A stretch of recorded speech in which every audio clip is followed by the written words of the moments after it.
200 berarti 20 jutaan ya. 20 juta dapat tagihan air. Harga air kotor di sini ya, air dari limbah rumah itu harganya 2 kali lipat air bersih. Makanya di sini itu satu bentuk tanggung jawab semua orang terhadap kelestarian lingkungan.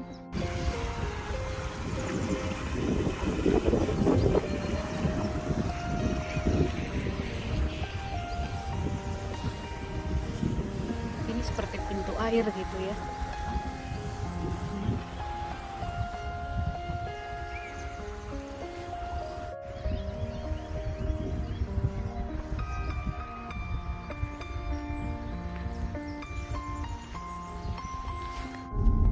Hai sahabat semuanya, selamat pagi, apa kabar? Semoga sehat selalu, tetap fit meskipun menjalankan ibadah puasa. Hari ini aku keluar sendiri tanpa Mas Bule dan aku harus mengemudi sendiri. Aku mau ngirim paket dan sekaligus jalan-jalan sama Aubrey. Good morning Aubrey. Aku mau ke kota kecil terdekat dari rumah kami, di mana kami biasanya juga berbelanja ke sana. Jadi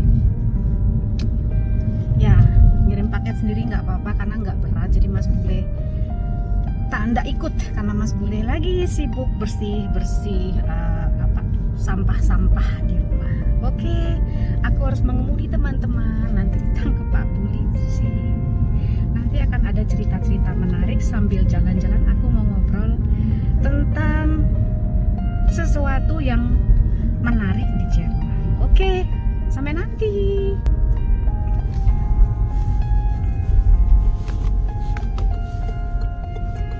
Tuh namanya desa, kota kecilnya Morbach ya teman-teman ya. Di sini meskipun di kampung polisi bisa aja sembunyi di sana sini ya. Apalagi berkaitan dengan kecepatan mengemudi di tempat-tempat tertentu kalau ada anak kecil-kecil gitu ya. Akhirnya sampai. Aku masuk dulu ya teman-teman karena mau kirim paketnya. Udah parkir, alhamdulillah nggak ada halangan.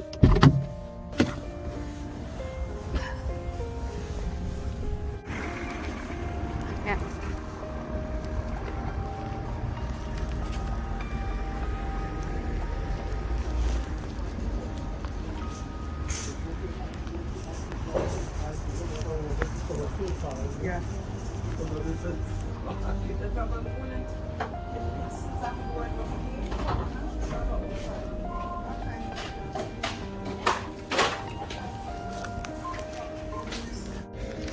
Selesai cepet banget, pas nggak ada orang, udah selesai.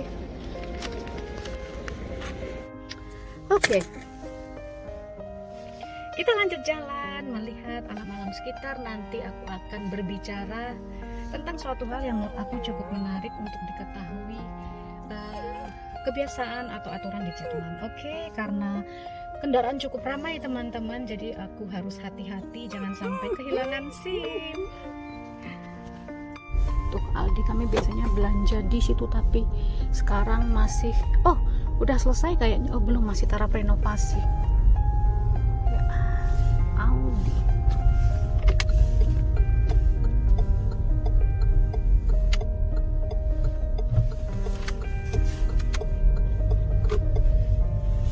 cukup sepi karena ini hari Jumat, terus masih jam kerja ya, alhamdulillah lah. Oke, sampai nanti. Traktor besar itu Pak Tani. Pak Taninya kalau di sini punya alat-alat pertanian yang canggih-canggih kalau di sini teman-teman. Ya.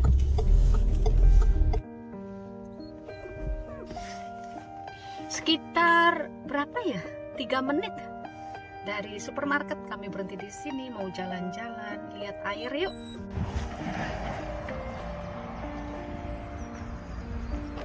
Itu pabrik teman-teman ya, itu juga pabrik. Di sana itu hewan-hewan ya, biri-biri biasanya. Tadi kami dari sana tuh. Ya. Jadi kami tadi ngirim paketnya dari situ dan biasa berbelanja ke sana. Ini hutan, dan biasanya menuju ke dalam hutan tuh biasanya selalu ada jalan setapak yang keras ya, jadi nggak becek jeblok gitu, karena orang suka jalan kaki, kemudian mereka juga suka bersepeda.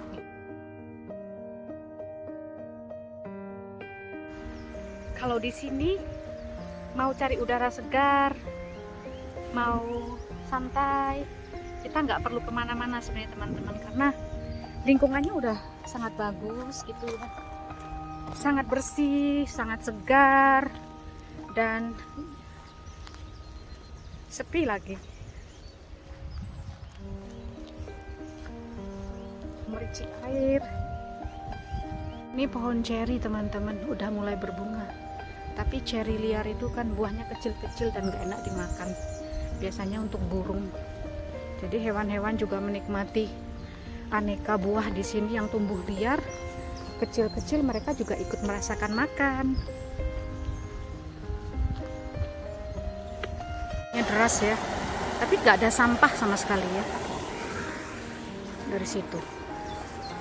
Tuh. Tidak ada sampah sama sekali.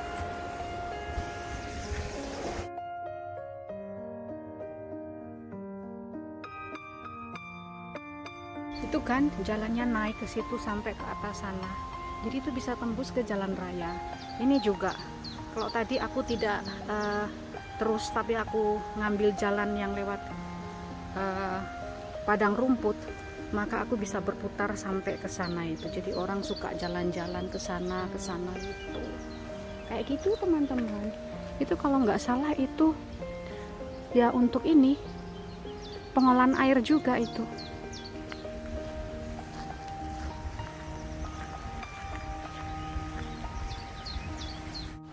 Bangku, kita bisa duduk di situ.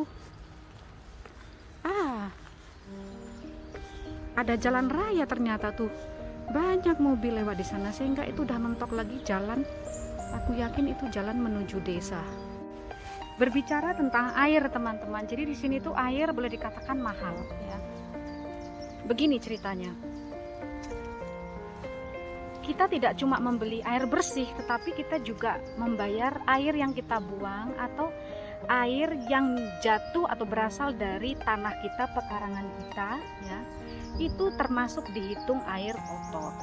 Makanya di sini orang yang punya lahan besar ya, biasanya itu pekarangan rumah katakan ya. Kalau untuk petani itu beda acara, beda aturan. Bukan tanah untuk permukiman, itu memang dipastikan sudah memiliki yang namanya instalasi listrik, telepon, kemudian air terutama ya.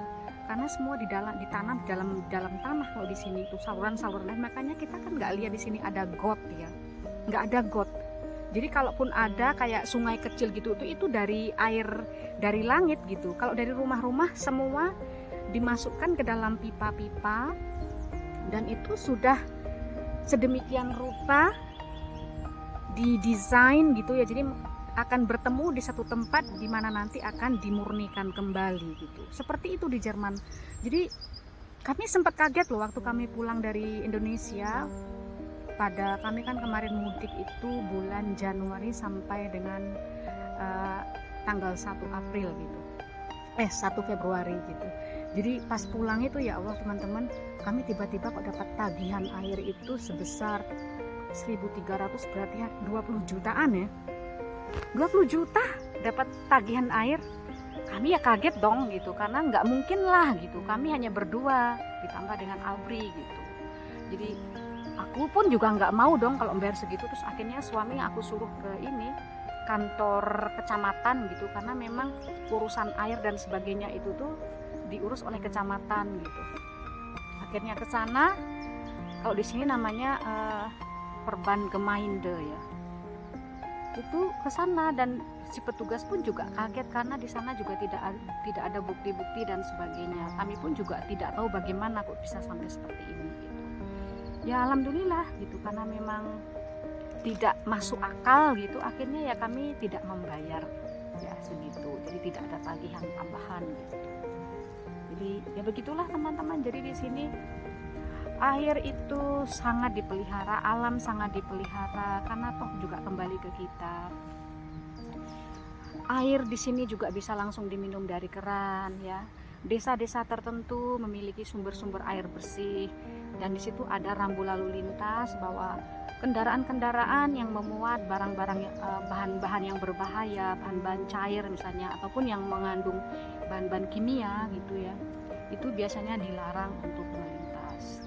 Siapa tahu ada kecelakaan kemudian tumpah. Jadi itulah, di Jerman ini semua sudah sistemnya udah sangat bagus ya, dan orang semua juga patuh gitu. Tidak ada orang yang melanggar karena toh juga kembali kepada kita. Seperti itu ya teman-teman. Kadang aku juga berpikir bagaimana sih kalau di Indonesia kita semua orang-orang paham seperti ini, di sekolah benar-benar ditunjukkan gitu, tidak hanya teori, betapa pentingnya alam untuk dijaga, dan semua orang memiliki tanggung jawab yang sama untuk menjaga kelestarian alam, karena toh bila alam itu semuanya bagus, sehat, kita juga yang akan menikmati, termasuk anak cucu kita, ya kan gitu. Di sini itu orang berbondong-bondong untuk bisa tinggal di pinggir sungai, di pinggir kali teman-teman, karena itu sumber duit. Biasanya menjadi tempat yang sangat indah gitu, apalagi bila banyak sekali bangunan-bangunan tua, kemudian ada kafe restoran gitu. Wow, panen duit istilahnya, orang nggak perlu kerja, cukup memelihara seperti itu. Nah di tempat kita kan sangat ironis ya, sangat berbeda. Kita berpikir kalau kali, sungai itu identik dengan kumuh gitu, dan biasanya identik juga dengan orang-orang dengan latar belakang sosial yang kurang beruntung gitu. Kalau di sini justru sebaliknya teman-teman, membeli lahan yang di pinggir kali atau sungai begitu tuh biasanya cukup mahal. Begitu ya teman-teman, aku mau lanjut jalan. Semoga bermanfaat. Terima kasih.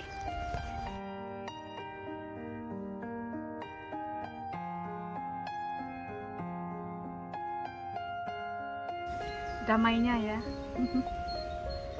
Bisa duduk-duduk manis kayak gini. Gak perlu ke puncak teman-teman.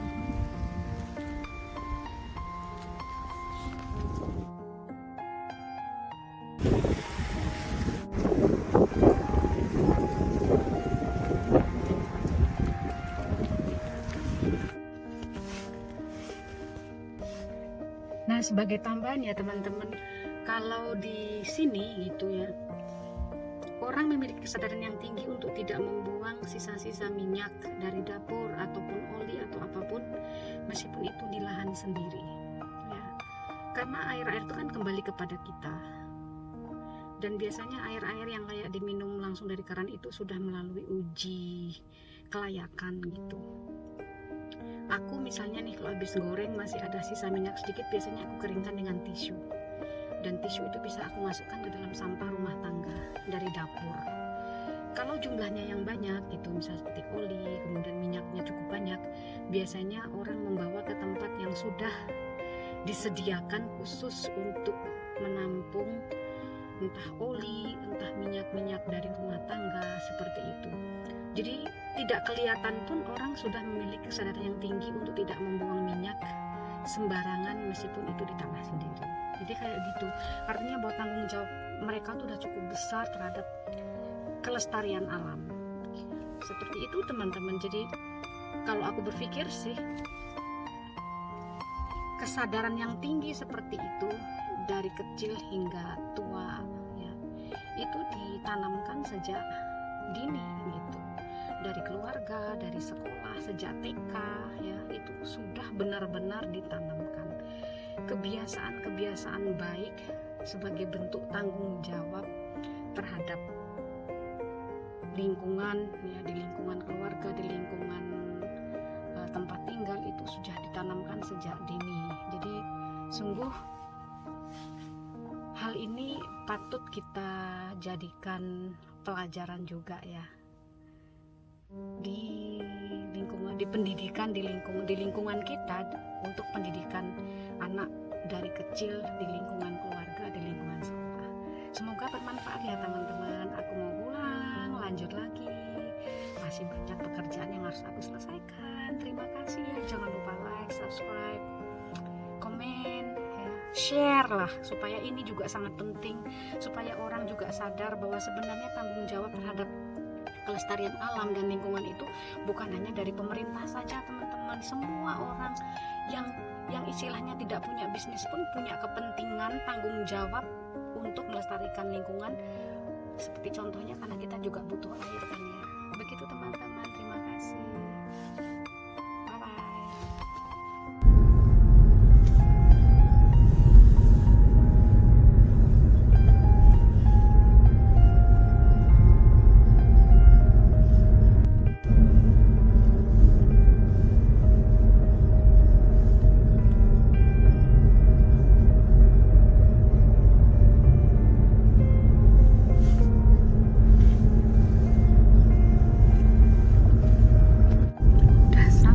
Desa kami yang sangat cantik.